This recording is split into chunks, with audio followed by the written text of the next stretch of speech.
Welcome back to the Mike and Mark History Experience, the podcast where two guys who genuinely should be doing other things sit down every week and argue about history until one of us learns something. I am Mike Williams, coming to you from Los Angeles, California, a city that is either the greatest place on earth or a slow motion disaster, depending on which week you ask me. And with me, as always, is my co-host, my sparring partner, the man who once described the collapse of the Western Roman Empire as, and I am quoting directly, a vibe shift. I stand by that. It absolutely was a vibe shift. The whole toga situation, just different energy after 476. But we are not doing Rome today, Mike. What are we doing today? Today, we are doing something I have wanted to do for a long time because I think it is genuinely the most important recurring failure in all of human history. Not war, not famine, not plague, something more fundamental than any of those things, something that has caused all of those things repeatedly across thousands of years. We are calling it the successor problem. Give people the frame. The frame is this. Every great leader, every powerful organization, every civilization that has ever risen to prominence has eventually had to answer one question. What happens when the person in charge leaves and there is no one ready, willing, or legitimately able to take over? That gap, that terrifying blank space between one leader and the next. That moment when the person everyone assumed was permanent turns out to be mortal, that is the successor problem. And here is what makes it so endlessly devastating. The most powerful leaders in history, the most celebrated, the most legendary, the ones with the statues and the biographies and the films made about them, they are almost always the worst at solving it. The bigger the legend, often the worse the succession plan. Almost always.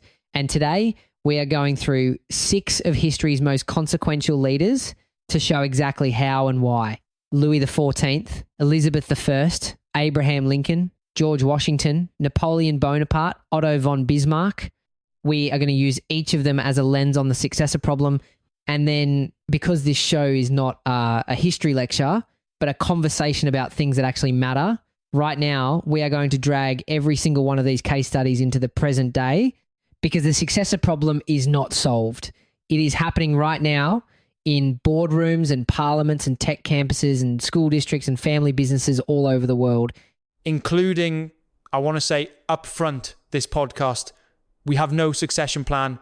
If Mike gets hit by a bus tomorrow, the show is over. I want to acknowledge that before we spend 45 minutes telling everyone else what they are doing wrong. I am not getting hit by a bus. Nobody plans to get hit by a bus, Mike. That is literally the whole point of today's episode. Fair point. All right, let us start at the very top of the failure pile. Louis XIV, France, the Sun King, born 1638, began his personal rule of France in 1661, died 1715, 72 years on the throne. 72. To put that in perspective, the entire history of the United States as a republic is just over 230 years. This man personally burned through almost a third of that. 72 years. I have trouble committing to a gym membership for more than 6 weeks. The idea of being in charge of anything for 72 years is genuinely incomprehensible to me. And he did not just sit on the throne for 72 years. He built Versailles. He centralized every scrap of political power in France through himself.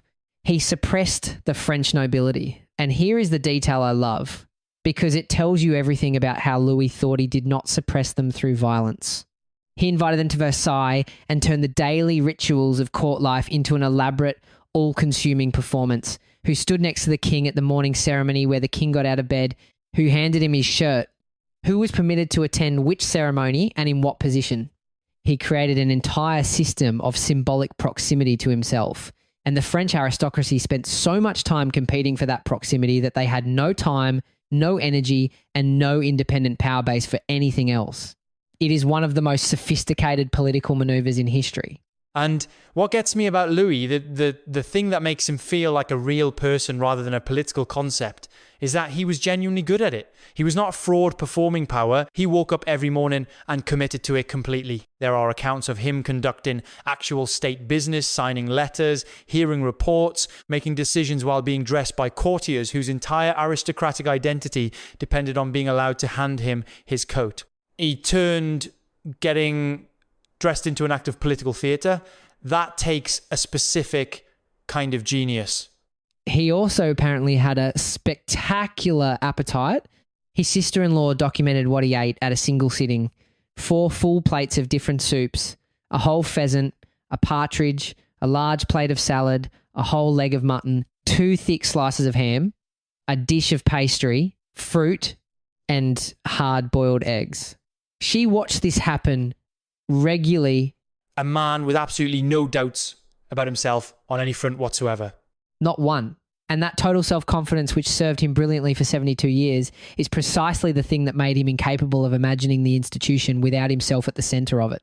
You cannot be the Sun King genuinely and authentically, every button fastened with ritual seriousness, and simultaneously think clearly about what happens when the sun sets. The psychology that makes you extraordinary at the accumulation of power is almost perfectly designed to prevent you from planning for your own irrelevance. He kept the most dangerous people in the country permanently busy doing absolutely nothing. That is dark. That is also kind of genius. He said, and historians debate whether he actually said these exact words, the quote appears only decades after his death, but the phrase that defines his governing philosophy is, "I am the state." Whether he said it or not, he lived it. Everything ran through him. Every decision, every appointment, every diplomatic relationship. Louis did not govern France. Louis was France. And when he died in 1715, the heir was his great-grandson, who was 5 years old. 5 years old, running France, which is not succession planning. That is succession hoping. Now, I want to make a real argument here, because I think you are about to blame Louis for the French Revolution. And I think that is too simple. I was not about to do that. You were absolutely about to do that. You get that specific tone when you are building to a big claim. The slight pause before and within 75 years. I do not have a tone. You 100% have a tone. And my point is, Louis died in 1715. The revolution started in 1789. There is 75 years between those two events. In those 75 years, there were global economic shifts. There was Enlightenment philosophy, Voltaire, Rousseau, Montesquieu. There were wars. There was the catastrophic harvest failure of 1788. You cannot pin a revolution that happened 3/4 of a century after his death on one man's governance style. I agree with you that Louis did not directly cause the French Revolution. Are you happy? I am suspicious of how quickly you agreed. Because here is what I actually think, and this is more interesting than blaming him directly. Louis created a system with no resilience, no institutional shock absorbers, no capacity to handle the gap between a brilliant leader and a mediocre or terrible one. He spent 72 years making himself irreplaceable, which meant that every generation after him that produced a less capable ruler, which was every generation left France more exposed to whatever external shocks came along. The successor problem does not always cause the collapse, but it makes the collapse catastrophic rather than manageable. It turns a crisis into a revolution. It turns a rough decade into the reign of terror. Okay, yes. That is actually a different claim than what I thought you were building to, and it is a fair one. The problem is not that Louis caused the revolution. The problem is that he built a system with no cushion. So when things went wrong, and they were always going to go wrong, eventually there was nothing to absorb it. Exactly. He built a Ferrari with no airbags. It was magnificent until the crash. And the modern version of this is everywhere. Every organization that has centered itself entirely on one irreplaceable person. Every company where the founder's personal vision is indistinguishable from the company's identity. Every family business where the conversation about what happens next has never been had. My Uncle Terry. Your Uncle Terry? I have an Uncle Terry. He has run a plumbing business for 30 years. He has been saying he is going to retire for 10 years. His son Patrick has been in the business for 7 years and has learned approximately enough to unclog a drain. Nobody has sat down and said, what is the plan? What happens when Terry's gone? Who holds the client relationships? Who knows where the accounts are? Who understands the pricing structure? He keeps entirely in his head. Your Uncle Terry is literally Louis XIV. Which is remarkable because I do not think he has ever been described that way before, and yet it fits perfectly. How would he feel about that comparison? He would be furious. He hates France. Although I will say Louis XIV's version of Versailles was at least aesthetically impressive. Uncle Terry's version is a van with his name on it and a filing system that only he understands. The filing system that only one person understands. That is the signature detail of every Louis XIV situation. Every organization that has its own version of that institutional knowledge that lives entirely in one person's head and has never been written down or transferred is one departure away from a genuine crisis. And the wild thing is that the person holding all that knowledge almost always knows it. They know they are the only one who understands the system. And on some level, they are comfortable with that because it makes them indispensable. It feels like job security. What it actually is a liability to the organization and a trap for themselves. Because the day they genuinely want to leave, and that day always comes, there is nothing in place to let them go cleanly. Your Uncle Terry cannot retire even if he wants to. He has built a system where him retiring would be an act of sabotage against his own business. That is the Louis XIV trap in miniature. And he almost certainly did not plan it that way. He just built the business around himself because that was what worked. And he kept building. And now here he is, 20 years in, indispensable, unable to exit, and the one person most harmed by the system he built is himself. All right, that is the failure at the top. Now let us get into the cases that are actually complicated, because Louis is almost too easy. Napoleon and Bismarck are where it gets genuinely interesting, and Elizabeth and Washington are where we find out what actually works. Yes, you ain't seen nothing yet. 45 years as Queen, and the most tactically sophisticated operator in this entire episode, specifically because she turned not solving the successor problem into a governing strategy, and she pulled it off for 4 decades. She refused to name an heir. Full stop. For 45 years. Every parliament session, every foreign ambassador, every courtier who got close enough, all of them asked the same question. Your Majesty, who comes after you? And Elizabeth's answer, year after year, was a very elegant version of mind your business. And people have read this as recklessness for centuries, as vanity, as a woman so obsessed with her own power that she would rather leave England without a clear succession than designate anyone. But I think that reading completely misses the calculation, because here is the thing about naming a successor. The moment you do it, you become politically diminished. Every ambitious courtier, every foreign power, every faction with a stake in English politics starts doing math about the future rather than the present. They start cultivating the next person. She understood this. Uncertainty deployed deliberately is power. Right, but I want to push on that because there is a version of this reading that makes Elizabeth seem purely calculating, and I think it undersells how genuinely dangerous her situation was. She was a woman ruling in a time when female monarchs were considered provisional at best. Every foreign power was constantly proposing marriage candidates as a way of absorbing England into their orbit. If she had named an heir, particularly a male heir, the gravitational pull toward that heir would have been immediate and possibly fatal. She was not just playing political games, she was surviving. That is fair. The refusal to name an heir was not just strategy, it was also protection. It was both simultaneously, which is what makes her so fascinating. And here is what she was doing underneath that apparent refusal, which most people miss. She was building institutional muscle the entire time. Parliament became more functional and more experienced during her reign than it had been under any of her predecessors. The courts, the administrative machinery of the state, the Church of England structure, all of it became more durable, more capable of carrying governance without requiring the Queen's personal attention at every moment. She looked like she was hoarding power. What she was actually doing, gradually and quietly, was distributing it to institutions while keeping the spotlight entirely on herself. So she was simultaneously the most personally dominant monarch England had and one of the most institutionally generous. She just never let anyone see the second part. And when she finally died, reportedly designating James of Scotland with a deathbed gesture that was about as graceful as pointing vaguely at a runway from the passenger seat of a plane and hoping for the best, the transition held awkwardly. James I was not a great king, but England did not collapse. Now, I want to bring Lincoln in here because his relationship to institutions is the essential comparison to Elizabeth, and I think he usually gets pushed to the end of these conversations when the contrast is actually most powerful in the middle. Go ahead. Abraham Lincoln, 16th president, born 1809, assassinated April the 14th, 1865, 5 days after the Confederate surrender at Appomattox. 5 days.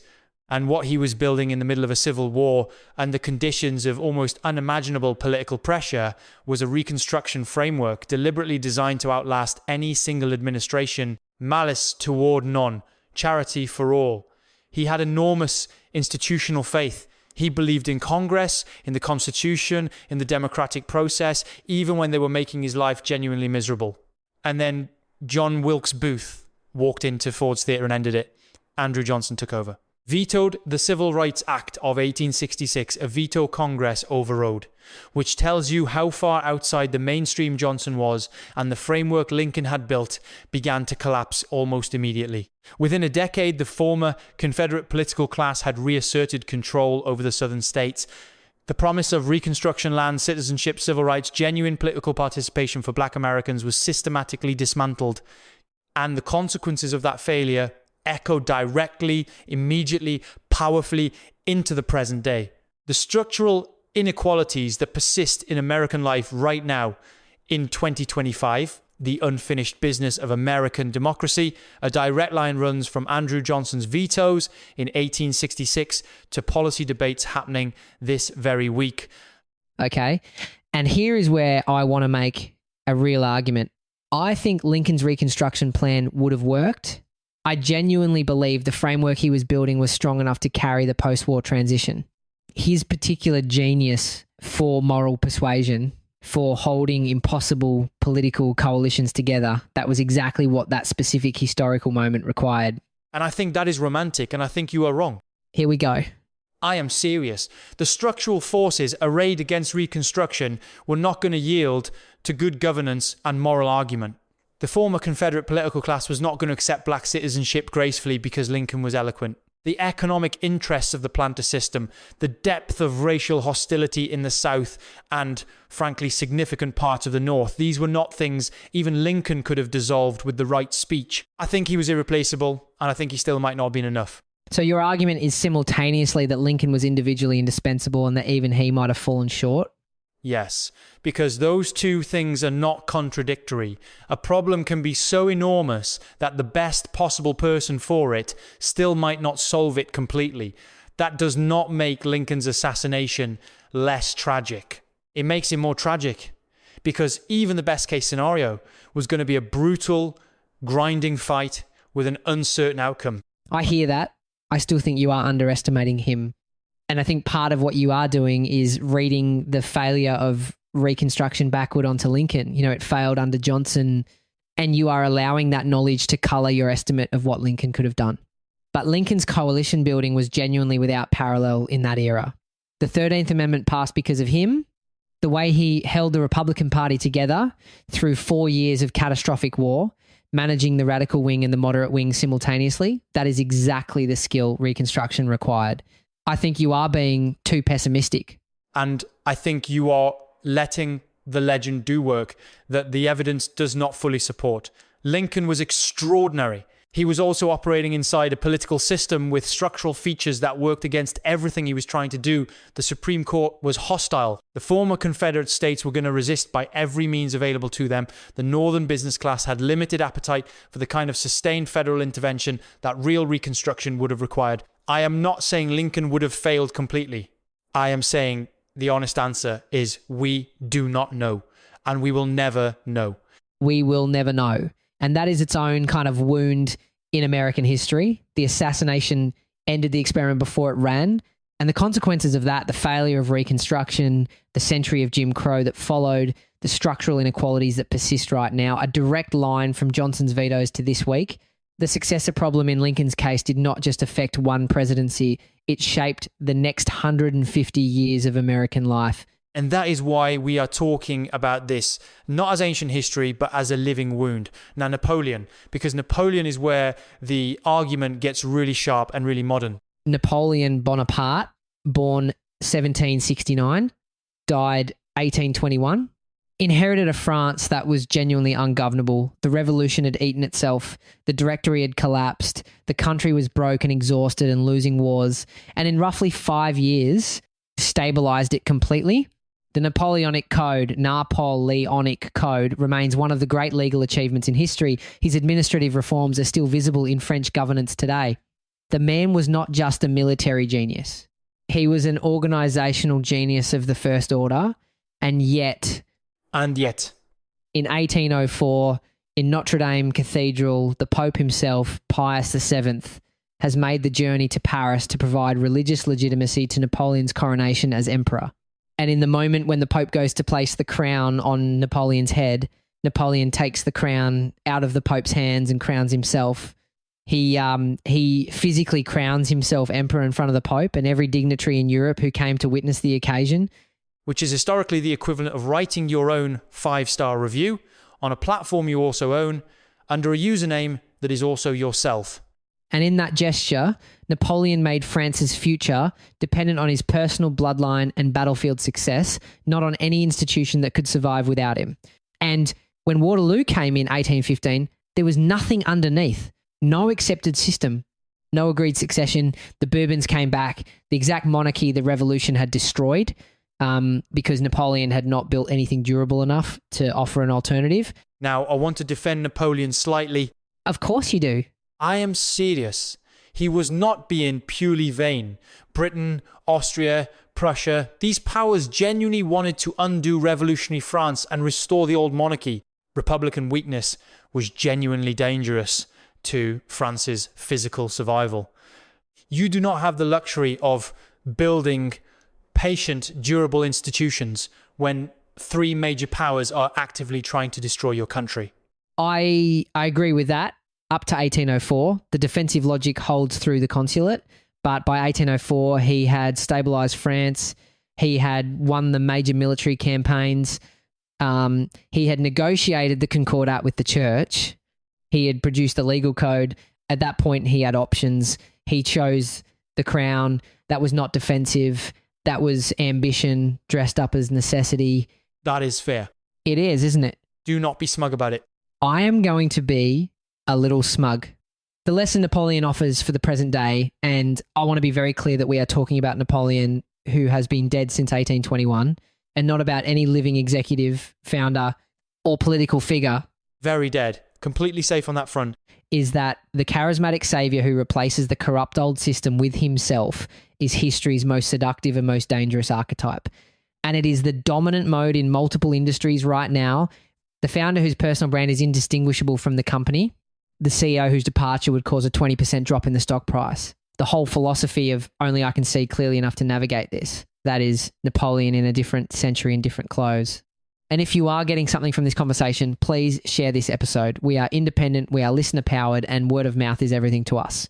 Tell one person, one historically curious person in your life who does not know about this show yet. Send it to them. Now Bismarck. Because Bismarck is where I start to feel genuinely haunted. Otto von Bismarck. Bismarck, Iron Chancellor of Germany, born 1815, died 1898. The architect of German unification, the builder of the Bismarckian system, which was a network of interlocking European alliances so sophisticated that he once described it as keeping 5 balls simultaneously in the air. Russia, Austria-Hungary, France, Britain, the Ottoman Empire, all in a state of mutual balance that prevented any coalition from forming against Germany. One of the most remarkable feats of sustained diplomatic intelligence in the history of statecraft. And he was the only juggler. Nobody else learned the trick. Because he never let anyone, he deliberately weakened every institution that could have provided an alternative power centre. Parliament was kept constitutionally weak. The military owed personal loyalty to the Kaiser, not to any constitutional structure. Civil society had no meaningful independent political voice. Everything ran through Bismarck. And then Kaiser Wilhelm II arrived, 29 years old. Ambitious, intelligent, in a narrow way, absolutely convinced he had outgrown the need for the old man's guidance. Fired Bismarck in 1890. 29 years old, running the most powerful military state in Europe without the one person who understood how the machine actually worked. And what makes Wilhelm such a devastatingly instructive case is that he was not stupid. He was not obviously incompetent. He was a man of genuine intelligence who had the misfortune of being placed in a role that required a very specific and very rare combination of gifts. The kind of patient, multi-directional, emotionally controlled, strategic intelligence that Bismarck had spent 30 years developing, and he had essentially none of it. Smart enough to be dangerous, not wise enough to know the limits of his own smartness, which is, historically speaking, one of the most lethal combinations available to a person in power. And nobody around him could tell him, because Bismarck had made sure nobody around him had the standing or the credibility to say, you are about to make a catastrophic mistake. There were no senior figures with independent authority. There were no institutional checks. There was no one who could walk into the Kaiser's office and insist he reconsider. Bismarck had cleared the field of anyone who might challenge either of them, and in doing so, he had also cleared the field of anyone who might have saved Wilhelm from himself. Bismarck built a precision watch and then removed the only mechanic who understood how it worked. And when Wilhelm opened the case, tried to wind it himself, and stripped the mechanism in the first 5 minutes 25 years later, the whole thing exploded across a continent. I was 29 once. My most consequential decision at 29 was whether to move from Sacramento to Los Angeles, and I agonized over that for 6 months. The idea of me at 29 making decisions about German military posture is the entire continent should be lighting candles in gratitude. Without Bismarck's stabilizing judgment, the German machine kept all of its power and lost all of its wisdom. The alliance network frayed. The arms race with Britain accelerated beyond any rational endpoint. The Balkans exploded. And within 25 years of Bismarck's dismissal, the First World War had begun. And downstream from that, the Armistice, the Weimar Republic, the Depression, the rise of the Nazi Party, the Second World War, the Holocaust. Every one of those catastrophes sits to varying degrees downstream of the decision Wilhelm made in 1890 when he decided he no longer needed the man who knew how to keep the balls in the air.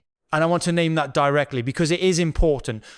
The successor problem in the Bismarck case did not topple one country or one dynasty. It contributed to the deaths of tens of millions of people across 2 world wars. That is how consequential this question is when it is answered badly at the highest levels of power. Now, here is where I want to have the real argument about Bismarck, because I think the standard reading Bismarck failed because he built a system only he could run, and that is a personal character failure. Lets the political system itself off the hook too easily. Okay, make the case. Bismarck was operating within a constitutional monarchy where the Kaiser had ultimate authority. Even if Bismarck had wanted to build robust parliamentary institutions, and I am not sure he did want to, but even if he had, Wilhelm II could have dismantled them by personal decree the next morning. The absence of genuine constitutional constraints on executive power is a structural problem that preceded Bismarck, persisted after him, and was not his alone to solve. I hear that and I think you are wrong, and here is why. Bismarck had more political capital, more personal authority, more capacity to reshape German institutions than almost any other figure in that era. If anyone could have strengthened parliamentary structures, created genuine constitutional constraints, built the kind of distributed power that would have survived his departure, it was him. He chose not to. Not because the system prevented him, because a self-sustaining system would have made Bismarck himself less necessary. That is a character failure. You cannot blame the monarchy for that choice. But you cannot evaluate the choice without the context. He made those decisions under real constraints. Every leader makes decisions under real constraints. That is what leadership is. Washington made decisions under real constraints. Elizabeth made decisions under real constraints. Lincoln made decisions under real constraints. The constraint does not dissolve the choice. The constraint is always there. The question is what you do with it. I am not saying the constraint dissolves the choice. I am saying it makes the choice more understandable. More understandable, yes. Less consequential, absolutely not. The consequences were exactly the same regardless of how understandable the choice was. 2 world wars, tens of millions of deaths. Understandable does not mean harmless. Okay, that is fair. I think we are both right about different pieces of this. His character kept him from building the structures that might have constrained his successors, and the absence of genuine constitutional constraints meant that even if he had tried, the effort would have been harder and more fragile. Both things are true. Neither excuses the outcome. Character and structure both matter. Neither alone is sufficient. And the present day version of this failure mode is one of the most common things I see when I look at how organizations are actually run right now. The modern Bismarck is every founder who has built a company of extraordinary capability and zero succession infrastructure. Every CEO whose departure triggers an existential crisis rather than a smooth transition. Every political leader whose movement has no platform or ideology independent of their personal continued presence. And here is the specific mechanism that I think is most important to understand, because this is the thing that actually drives the failure. Bismarck did not fail because he could not find a good successor. He failed because he never created the conditions under which a good successor could develop. He never mentored anyone seriously. He never allowed a deputy to build independent authority or independent relationships. Every person who worked around Bismarck was defined entirely by their relationship to Bismarck, not by any independent capability they had developed on their own. So when he was gone, there was no one who had practiced the juggling act. No one who had even watched it carefully enough to attempt it. The brilliant founder who cannot stop doing everything themselves because watching anyone else do it imperfectly is physically painful. You see this in law firms. You see it in hospitals. You see it in creative agencies, in school systems, in family businesses. The person who is genuinely the best at the core work and who therefore, with the best possible intentions, keeps doing it themselves because handing it off means watching it be done slightly worse. In the short term, this produces better outcomes. The work actually is better when they do it. But in the long term, it means no one else ever develops the capability. And the moment that person is gone, the capability disappears entirely with them. The exit from that trap is not finding one great successor and grooming them privately in secret. That is a dynastic answer. And dynasties fail because you cannot reliably produce great successors on demand, as every actual dynasty in history has demonstrated, often spectacularly. The real exit is building institutions resilient enough to function adequately under leaders who are merely good rather than exceptional. You do not need another Bismarck. You need a system that does not require one. You need to make the extraordinary ordinary. Make the exceptional the baseline expectation of the structure itself, not of any individual who happens to be running it. And one more thing about Bismarck before we leave him, because I think it is the most directly applicable observation to the present moment. The leaders who create Bismarckian systems almost never see themselves as doing something dangerous. From inside the experience of being genuinely brilliant and genuinely indispensable, what you feel is not fragility. What you feel is competence. What you feel is the satisfaction of a system that works because of you. The danger is completely invisible from that vantage point. The timer is running and you cannot hear it. And that is why this failure mode recurs across every era and every industry. It is not a failure of malice. It is a failure of imagination. The inability to genuinely picture the organization without yourself at the center of it. Which is why the Washington solution requires a kind of imagination and a kind of psychological security that is genuinely rare and genuinely worth celebrating when you find it. Washington is next. Give me Washington. Okay, but you owe me. George Washington, first President of the United States, General of the Continental Army, born 1732, died 1799. And the person who solved the successor problem, not by finding the perfect successor, but by making succession itself, the point, the whole point, the governing principle, the thing the entire system was designed to enable. The Nicola Letter, 1782. Colonel Louis Nicola, a respected Continental Army officer, not a fringe figure, wrote to Washington suggesting the army be used to establish a monarchy with Washington as king. And Washington's response was not diplomatic. He was furious. Genuinely furious. The letter he wrote back said, I am paraphrasing, you could not have found a person to whom your schemes are more disagreeable. He was appalled that someone he respected would even suggest it. And the fury is the important thing, not the refusal. Anyone can refuse a thing they do not want. The fury tells you Washington understood this at a level deeper than calculation. He understood that the moment you make power personal, the moment you say, my judgment is so superior that the question of who comes after me need not arise, you have broken something in the political order that is almost impossible to repair. You have established a precedent that power belongs to the most capable individual, not to the system. And once that precedent is set, every future transition is a potential catastrophe because it requires producing someone equally capable. And there is almost never someone equally capable. There is almost never a second Washington. So his solution was to make the question of producing a second Washington unnecessary by building a system that was designed to function without one. After 2 terms as president during which he was genuinely beloved, during which multiple people encouraged him to continue, he left. He wrote the farewell address. He handed power to John Adams. He returned to managing his estate at Mount Vernon and his distillery, which for the record was turning a substantial profit by 1799. The man knew how to run a business. And then 4 years later, John Adams lost the presidency to Thomas Jefferson in 1800, which is the transition everyone should talk about more than they do. Because Adams and Jefferson were enemies at that point. Their supporters genuinely believed the other side would destroy the country. The election of 1800 was vicious by any standard, and Adams packed up and left. He did not attempt to stay. He did not attempt to delegitimize the result. He handed power to the man who had just defeated him and went home to Massachusetts. 2 data points make a precedent.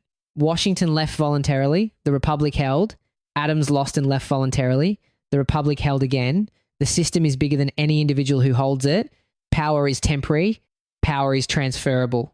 He made power boring, which sounds like an insult and is actually the triumph.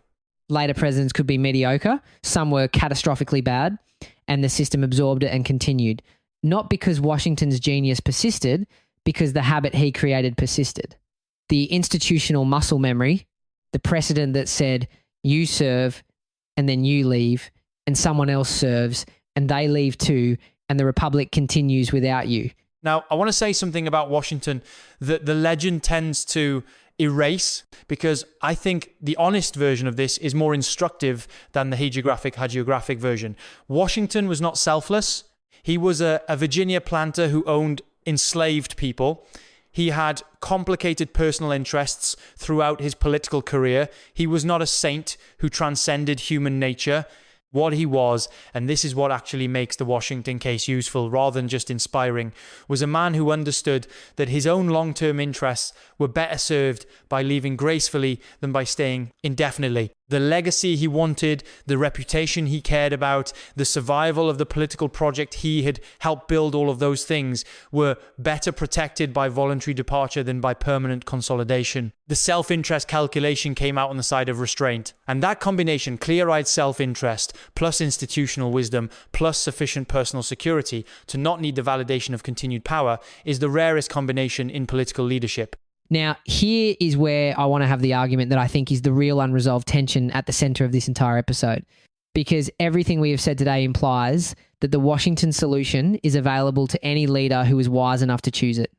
And I am not sure that is true. Say more. The people who are best at accumulating power, the people who rise to positions of genuine leadership and genuine influence, they almost always got there because they believed at some deep level that they were exceptional, that their judgment was superior, that they could see things others could not. And they are usually right about that, at least in part. That is how they got to where they are. But that same belief in their own exceptionalism, their own indispensability, is exactly the belief that makes building a successor system feel unnecessary. Why build the thing that replaces you if you are genuinely not replaceable? The psychology of high achievement and the psychology of succession planning are almost perfectly opposed. Okay. But I think that argument, as compelling as it is, proves too much.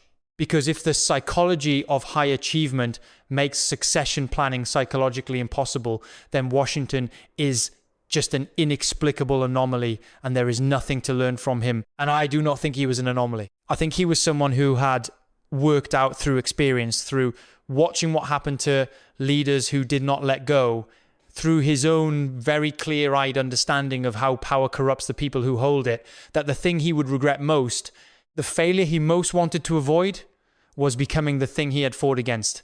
He had watched the British monarchy. He understood what permanent personal power did to the people who held it. And he was afraid of it, not performatively afraid, genuinely, deeply afraid of what it would do to him. So the Washington solution is available, but only to leaders who are afraid of the right thing? Yes. Most powerful leaders are afraid of losing power. Washington was afraid of what holding it too long would make him. That is the difference. And that is genuinely important. And I want to add one more layer to it, because I think there is a piece of the Washington case that is almost never discussed, and that is the most useful thing in this entire episode for people running organizations right now. Washington did not just leave. He told people why he was leaving. The farewell address is not just a goodbye. It is a treatise on institutional survival. He named the specific dangers: foreign entanglement, partisan excess, the concentration of power in any single faction or individual. And he named them while he was still at the height of his authority, when people were still listening to him with maximum attention. He used the moment of his exit to do the last piece of institution building while he still had the platform to do it. That is extraordinary. Most leaders use the moment of their exit to secure their legacy. Washington used it to secure the Republic. Which means the Washington lesson is not just step down gracefully. It is use the moment of stepping down to do the most important teaching you have ever done. The exit is not the end of your leadership. It is potentially the most impactful leadership moment you will have. Because at the moment of your departure, everyone is paying maximum attention to what you say. You have the platform. Use it to explain what you built, why you built it that way, what the dangers are, and what the people who come after you will need to watch out for. Do not go quietly, go loudly, but in the direction of the institution rather than your own glory. And that is a genuinely applicable thing for everyone listening. When you leave a role, whatever role, do not just clean out your desk and send a nice email. Document what you know. Explain the system. Name the pitfalls. Give the people who come after you the instruction manual Washington gave America. And that is actually a genuinely important distinction that I had not framed that way before. I have my moments. You do. All right. Let us bring this all the way home, because I want our listeners to leave today with something they can actually use, not just an interesting history lesson, but a framework for thinking about their own organizations, their own leadership situations, their own Uncle Terry's plumbing business. Uncle Terry, full circle. The pattern across all 6 cases comes down to one question, and I want to say it as plainly as possible. Are you building something, or are you accumulating something? Building means the thing continues without you. Accumulating means it was always about you, and it ends when you do. Louis XIV accumulated, Napoleon accumulated, Bismarck accumulated, Elizabeth built quietly, strategically, while appearing to accumulate. Lincoln tried to build and was murdered before we found out if it was enough. Washington built deliberately, preemptively, visibly, and the thing he built is still standing. A legend is nice at the funeral. A system is what actually helps the people who come after you. Louis XIV left a legend. Versailles is genuinely magnificent. I am not going to pretend otherwise. But it is also a monument to the exact kind of personalised power that left France with no cushion and no resilience. Washington left a system, and 230 plus years later, the system is still standing, still absorbing bad leaders, still carrying the Republic forward through things that would have destroyed a Versailles-type arrangement in a decade. And for everyone listening who is running something, a team, a company, a department, a creative project, a family business, a political organisation, a school here is the Washington question. Ask it right now, not eventually, right now. What happens to this thing when you are gone? Is there a plan? Is there a system? Is there someone who could carry this forward without you? Is there a structure that could absorb your departure without collapsing? And here is the harder version of the question. Are you the reason there is not a plan? Are you, in some way, the obstacle to the succession you have not built? Because that is the Bismarck question. And it is worth sitting with, honestly. The goal is not to produce a second you. The goal is to produce a system that does not need one. That is the whole thing. That is what separates the leaders history admires from the leaders history pities, regardless of how brilliant they were at their peak. And one final thing, and I mean this. Nobody's immune to this. Not the organizations you admire most. Not the leaders you trust most. Not us. Mike and I have been talking about succession planning for 45 minutes, and we have no succession plan for this podcast. If Mike decides the Santa Ana winds are too much and moves back to Sydney, the show ends. We are exactly the organisation we've been warning you about for 45 minutes. I am not moving back to Sydney. I know, but life is long, Mike. Life is long, and the winds are bad this year. That is the show, the Mike and Mark history experience. If this episode gave you something, a new frame, a question to ask, a reason to finally have that conversation with your Uncle Terry, please share it. We are independent. We are listener powered. We run entirely on word of mouth. Tell one person, send it to the person in your life who is building something important and has not once thought about what happens when they leave. That is it. That is all we ask. Subscribe wherever you get your podcasts. And on behalf of Mike and Mark, go make history. And for everything that matters, please make a succession plan while you are doing it. Good night.